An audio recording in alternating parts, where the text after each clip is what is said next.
ಕಾವೇರಿ 2.0 ನಿಂದ digital e ಸ್ಟ್ಯಾಂಪ್ನ ಯಾವ ರೀತಿ ಡೌನ್ಲೋಡ್ ಮಾಡಬೇಕು. ಇದಕ್ಕೂ ಮುಂಚೆ ಸ್ಟ್ಯಾಂಪ್ ಪೇಪರ್ಗೂ ಏರ್4 ಸೈಜ್ ಶೀಟ್ಗೂ ಏನೂ ವ್ಯತ್ಯಾಸ ಇರಲಿಲ್ಲ. ಇದಕ್ಕೆ ಕಾರಣ ಹಲವಾರು ಫೇಕ್ ಸ್ಟ್ಯಾಂಪ್ ಪೇಪರ್ಗಳಾಗಿತ್ತು. ಆದರೆ ಇನ್ನು ಮುಂದೆ ಆಗಲ್ಲ, ಈಗ ಡಿಜಿಟಲ್ ಇ ಸ್ಟ್ಯಾಂಪ್ ಬಂದಿದೆ. ಇದನ್ನು ಕಾವೇರಿ 2.0 ನಲ್ಲೇ ಡೌನ್ಲೋಡ್ ಮಾಡ್ಕೋಬೋದಾಗಿದೆ. ಅದನ್ನು ಯಾವ ರೀತಿ ಮಾಡೋದು, ಯಾವುದೇ ಮಧ್ಯವರ್ತಿಗಳಿಲ್ಲದೆ ಅಂತ ತಿಳ್ಕೊಳ್ಳೋಣ. ನಮಸ್ಕಾರ ಫ್ರೆಂಡ್ಸ್, ಮೋಹನ್ ಡೈರೀಸ್ ಇನ್ಫೋಗೆ ಸ್ವಾಗತ. ಈ ಚಾನಲ್ನ ಸಬ್ಸ್ಕ್ರೈಬ್ ಮಾಡಿಲ್ಲ ಅಂದರೆ ಮಾಡ್ಕೊಳ್ಳಿ, ಬೆಲ್ ಐಕನ್ನ ಒತ್ತೋದನ್ನ ಮರಿಬೇಡಿ.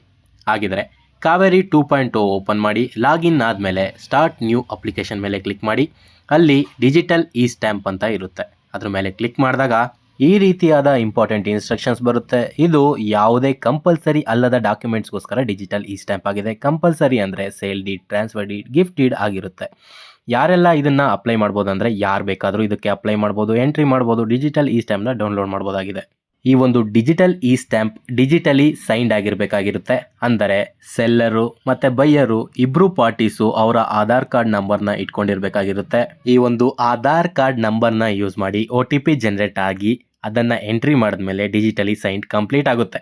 ಒಂದು ವೇಳೆ ಆಧಾರ್ ಕಾರ್ಡ್ ಇಲ್ಲ ಅಂದರೆ NRI ಏನಾದರೂ ನೀವಾಗಿದ್ದರೆ ನೀವು ಡಿಜಿಟಲ್ ಸೈನ್ ಸರ್ಟಿಫಿಕೇಟ್ ಅಂತ ಬರುತ್ತೆ, ಅದನ್ನು ಇಟ್ಕೊಂಡಿರಬೇಕು.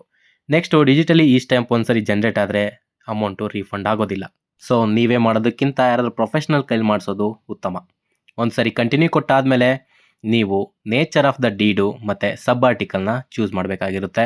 ಅಂದರೆ ಇದು ಅಗ್ರಿಮೆಂಟಾ, ಅಫಿಡವಿಟಾ, ಡಿಕ್ಲರೇಷನ್ನ ಸೆಲೆಕ್ಟ್ ಮಾಡಿ ಸೇವ್ ಅಂಡ್ ಕಂಟಿನ್ಯೂ ಕೊಡಬೇಕಾಗಿರುತ್ತೆ.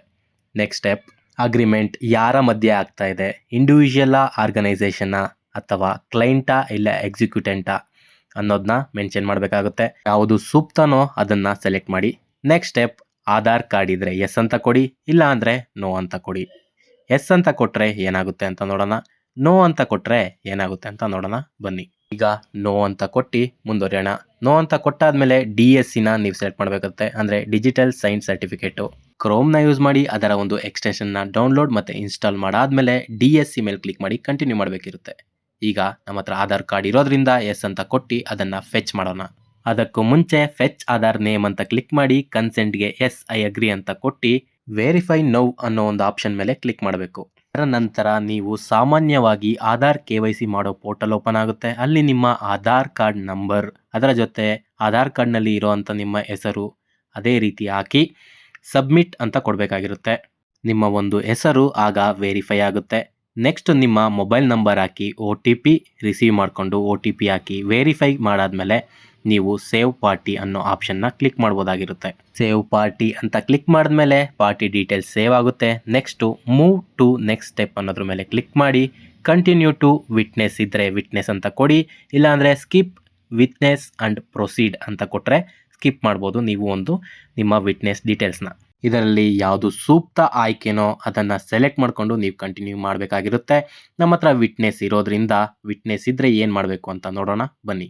ಎಷ್ಟು ವಿಟ್ನೆಸ್ ಬೇಕಾದರೂ ಆ್ಯಡ್ ಮಾಡ್ಬೋದಾಗಿರುತ್ತೆ. ಫಸ್ಟು ಆಧಾರ್ನಿಂದ ಅವರ ಹೆಸರನ್ನ ಫೆಚ್ ಮಾಡಬೇಕಾಗಿರುತ್ತೆ.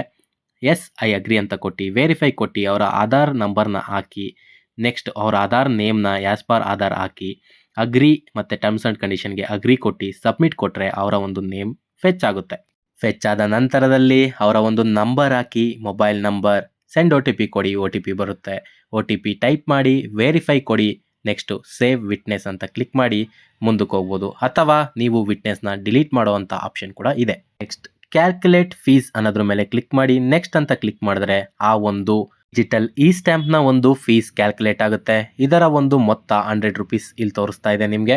ಕಂಟಿನ್ಯೂ ಕೊಟ್ಟ ನಂತರ ನಿಮ್ಮ ಒಂದು ಡೀಟೇಲ್ಸ್, ಫೀಸ್ ಎಲ್ಲನೂ ಅಲ್ಲಿ ಬರುತ್ತೆ. ಕಂಟಿನ್ಯೂ ಟು ಜನರೇಟ್ ಡಾಕ್ಯುಮೆಂಟ್ ಅಂತ ಕೊಟ್ಟು ನಿಮ್ಮ ಒಂದು ಡಾಕ್ಯುಮೆಂಟ್ ಮ್ಯಾಟರ್ನ ನೆಕ್ಸ್ಟ್ ಪೇಜ್ನಲ್ಲಿ ಎಂಟ್ರಿ ಮಾಡಬೇಕಾಗಿರುತ್ತೆ.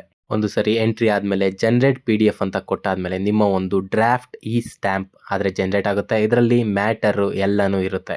ಡ್ರಾಫ್ಟ್ನ ಎಡಿಟ್ ಮಾಡೋ ಆಪ್ಷನ್ ಕೂಡ ಇದೆ, ಎಡಿಟ್ ಮೇಲೆ ಕ್ಲಿಕ್ ಮಾಡ್ಬೋದು. ಅದಾದಮೇಲೆ ಮೇಕ್ ಪೇಮೆಂಟ್ ಅಂತ ಕೊಟ್ಟಾದಮೇಲೆ ಯಾರ ಒಂದು ಪಾರ್ಟಿ ನೇಮ್ನ ಸೆಲೆಕ್ಟ್ ಮಾಡಿ ಅವರು ಪೇಮೆಂಟ್ ಮಾಡ್ತಾ ಇದ್ದಾರೋ ಅವರ ಒಂದು ನೇಮ್ನ ಸೆಲೆಕ್ಟ್ ಮಾಡಬೇಕಾಗಿರುತ್ತೆ. ಈ ಒಂದು ಆಪ್ಷನ್ನ ಯೂಸ್ ಮಾಡಿ ಸೆಲೆಕ್ಷನ್ ಟ್ಯಾಬಿಂದ ಪಾರ್ಟಿ ನೇಮ್ನ ಸೆಲೆಕ್ಟ್ ಮಾಡಿ ನೆಕ್ಸ್ಟು ಪೇ ನೌನ ಕ್ಲಿಕ್ ಮಾಡಿ ನೆಕ್ಸ್ಟು ಪೇಮೆಂಟ್ ಗೇಟ್ವೇಗೆ ಹೋಗುತ್ತೆ.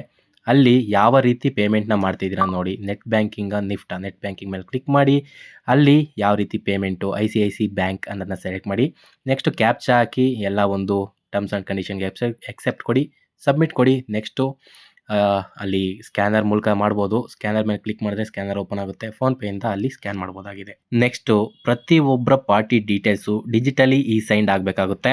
ಒಂದು ವೇಳೆ ಪಾರ್ಟಿ ಇಲ್ಲ ಅಂದರೆ ಸ್ಪಾಟಲ್ಲಿ ಏನು ಮಾಡಬೇಕು, ಇದ್ದರೆ ಏನು ಮಾಡಬೇಕು ನೋಡೋಣ. ಇದ್ದರೆ ಸೈನ್ ಅನ್ನೋದ್ರ ಮೇಲೆ ಕ್ಲಿಕ್ ಮಾಡಿ. ನೆಕ್ಸ್ಟು ಈ ರೀತಿ ಒಂದು ಪೋರ್ಟಲ್ ಓಪನ್ ಆಗುತ್ತೆ. ಅಲ್ಲಿ ನಿಮ್ಮ ಆಧಾರ್ ನಂಬರ್ನ ಹಾಕಿ ಆಧಾರ್ OTPನ ರಿಸೀವ್ ಮಾಡ್ಕೋಬೇಕಾಗುತ್ತೆ. OTP ಬಂದಮೇಲೆ OTP hockey terms and condition ಮೇಲೆ ಕ್ಲಿಕ್ ಮಾಡಿ ಸಬ್ಮಿಟ್ನ ಕೊಡಬೇಕಾಗಿರುತ್ತೆ. ಒಂದು ಸರಿ ನೀವೊಂದು ಪ್ರೋಸೆಸ್ನ ಕಂಪ್ಲೀಟ್ ಮಾಡಿದ್ಮೇಲೆ ನಿಮ್ಮ ಒಂದು KYC ಆದರೆ ಆಗಿರುತ್ತೆ. ಅದನ್ನು ಯಾವ ರೀತಿ ನೋಡಬೇಕು ಅಂತ ಹೇಳ್ಕೊಡ್ತೀನಿ. ಈಗ ಪಾರ್ಟಿ ಸ್ಪಾಟಲ್ಲಿ ಇಲ್ಲ ಅಂದರೆ ಅಲ್ಲಿ party not in spot, party not in present ಅಥವಾ ಪಾರ್ಟಿ ಇಲ್ಲ ಅಂತ ಕ್ಲಿಕ್ ಮಾಡಿ ಸೆಂಡ್ ಲಿಂಕ್ ಕೊಟ್ಟರೆ ಅವ್ರಿಗೆ ಲಿಂಕ್ ಹೋಗುತ್ತೆ. ಆ ಒಂದು ಲಿಂಕ್ ಮೇಲೆ ಕ್ಲಿಕ್ ಮಾಡಿ ನೆಕ್ಸ್ಟು ಪಾರ್ಟಿ ಅವ್ರು ಎಲ್ಲಿರ್ತಾರೋ ಅಲ್ಲೇ ಅದನ್ನು ಓಪನ್ ಮಾಡಿ ಅವರ ಒಂದು ಆಧಾರ್ ಕಾರ್ಡ್ ನಂಬರ್ನ ಅವ್ರಿಗೆ ಈ ಥರ ಪೋರ್ಟಲ್ ಓಪನ್ ಆಗುತ್ತೆ. ಅಲ್ಲಿ ಸೈನ್ ಅಂತ ಒಂದು ಬಟನ್ ಇರುತ್ತೆ. ಅದ್ರ ಮೇಲೆ ಕ್ಲಿಕ್ ಮಾಡಾದಮೇಲೆ next same process. Aadhaar card number ಹಾಕಬೇಕು. ಅಲ್ಲಿ ನಿಮಗೆ OTP ಬಂದಿರುತ್ತೆ, OTP ಹಾಕಬೇಕಾಗಿರುತ್ತೆ. OTP ಹಾಕಾದ್ಮೇಲೆ ನೆಕ್ಸ್ಟು ಸಬ್ಮಿಟ್ ನೌ ಅಂತ ಕೊಟ್ಟಾದಮೇಲೆ ಅವರ ಒಂದು ಸೈನ್ ಕಂಪ್ಲೀಟ್ ಆಗುತ್ತೆ. ಈ ರೀತಿ ಫೋನಲ್ಲೂ ಕೂಡ ಮಾಡ್ಬೋದಾಗಿರುತ್ತೆ ಅವರು. ಅದು 60 ಸೆಕೆಂಡ್ಸ್ ಇರುತ್ತೆ ಅಷ್ಟೇ OTP. ನೀವು OTP ಹಾಕ್ಬಿಟ್ಟು ಡಿಕ್ಲರೇಷನ್ನ ಐ ಅಗ್ರಿ ಕೊಡಿ. ನೆಕ್ಸ್ಟ್ ಹೋಗಿ ಸಬ್ಮಿಟ್ ಕೊಟ್ಟರೆ ನಿಮ್ಮ ಒಂದು KYC ಆಗುತ್ತೆ. ಅದು ಸ್ಪಾಟಲ್ಲಿ ಇಲ್ಲ ಅಂದರೆ ಈ ಒಂದು ಆಪ್ಷನ್ ಕೂಡ ಇದೆ. ನೀವು ಈ ಥರನೂ ಮಾಡ್ಬೋದು. ನೆಕ್ಸ್ಟು ಚೆಕ್ ಸ್ಟೇಟಸ್ ಅಂತ ಕ್ಲಿಕ್ ಮಾಡಿದ್ಮೇಲೆ ನಿಮ್ಮ ಸ್ಟೇಟಸ್ಸು ಆಗಿದೆ, ಸೈನ್ ಕಂಪ್ಲೀಟೆಡ್ ಅಂತ ಬರುತ್ತೆ. 2 ಚೆಕ್ ಸ್ಟೇಟಸ್ ಅಂತ ಕ್ಲಿಕ್ ಮಾಡಿ ಡಿಜಿಟಲ್ ಸ್ಟ್ಯಾಂಪ್ನ ಡೌನ್ಲೋಡ್ ಮಾಡ್ಬೋದು ಅಂತ ಈ ಥರ ಒಂದು ಪಾಪಪ್ ಬರುತ್ತೆ. ನೆಕ್ಸ್ಟ್ ಅಲ್ಲಿಂದ ವಾಪಸ್ ಬಂದು ಕೂಡ ಇಲ್ಲಿ ಡೌನ್ಲೋಡ್ ಕ್ಲಿಕ್ ಮಾಡೋದ್ರ ಮೂಲಕ ನಿಮ್ಮ ಒಂದು ಡಿಜಿಟಲ್ ಸ್ಟ್ಯಾಂಪ್ನ ಡೌನ್ಲೋಡ್ ಮಾಡ್ಬೋದಾಗಿದೆ. ಈ ವಿಡಿಯೋದಲ್ಲಿ ಇಷ್ಟೇ.